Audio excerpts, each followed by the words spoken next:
So how long have you been in 4-H photography?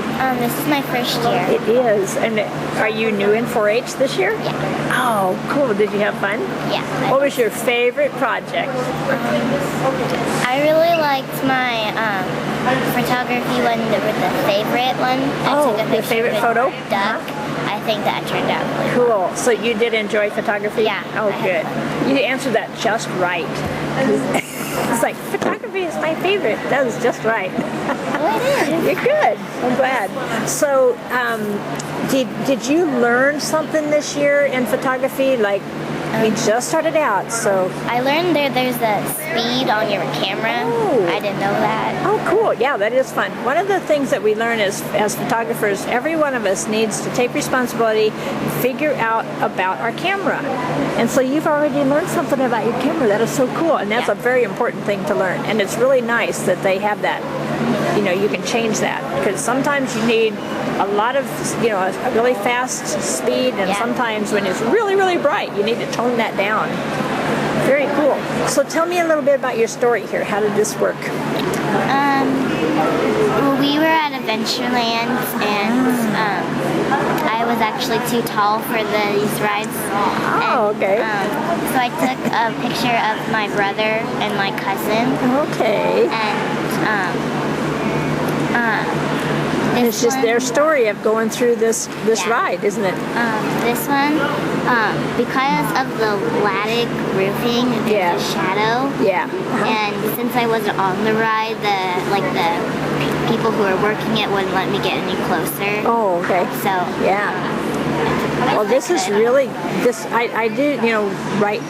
The purpose of this particular project exhibit is to tell a story.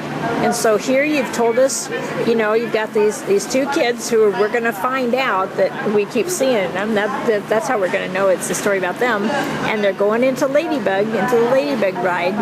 And then you can see these two kids are here. Then there we get to see their faces, and then they're on this. And it is going to have that funny shadowing because that's the way it was when you were there.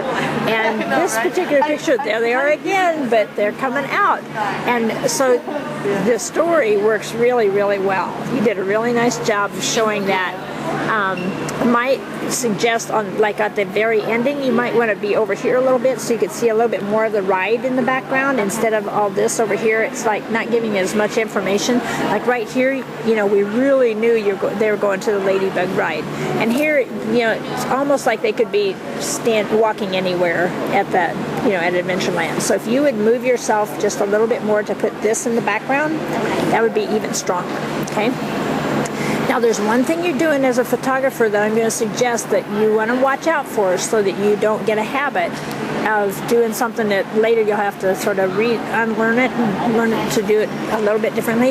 And on this particular one, it shows up here, but there's a reason why you couldn't do it here. But the technique is, the issue is just how you're kind of cutting them off a little bit high. So you're holding your camera up just a little bit too high.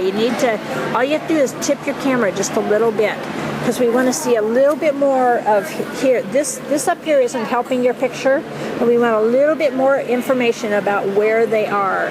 So you've got a little bit too much space up here and a little bit too tight down there. Now here, they're kind of cut off, right at a funny place, but it's because we want that sign up there. So that's really okay. You wouldn't be able to tip it. The only other thing they could do is just take one more step forward before you take the picture, and then you'd have a little bit more of them. But then they'd be smaller. So I'm okay with this one. This one, we'd tip it down just a little bit. Let's be really careful about not just get the information that we need. This is the story here, not up here. Same thing here. You can see how their faces are right in the center of the picture. So we want to have we just need a little bit more down here and not so much wasted space up there. I think you understand.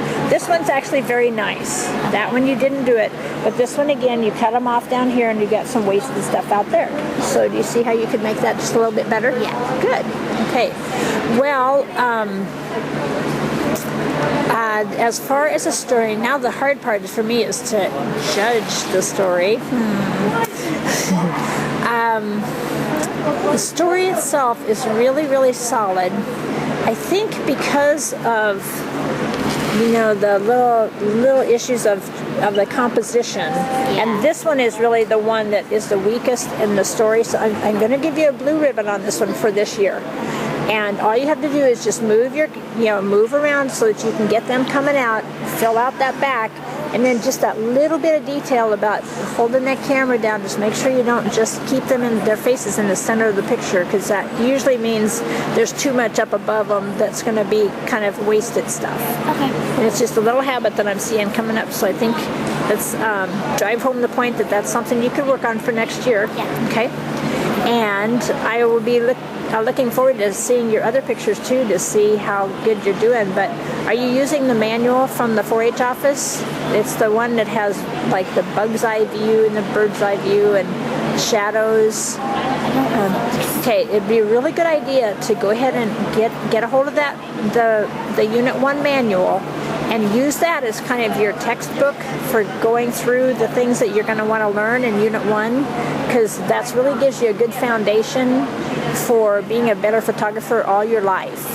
So it's really a good idea to have that book, because it kind of brings, it just sort of points out the key things that we want you to start out doing right. And then when you go to Unit 2, you'll be doing those, but then you'll add new things on when you go to Unit 2. Okay? All right, so I'd say my goal for you for next year is to watch your composition, to not chop off your subjects, and the bottom of the bottom area, and then just get the book and really start seeing what the book can help teach you, so you can really be a great photographer in 2 or 3 years. Okay? Yeah. All right. Thank you for coming. This is really good. It was really fun to see that. You did a nice job. Good.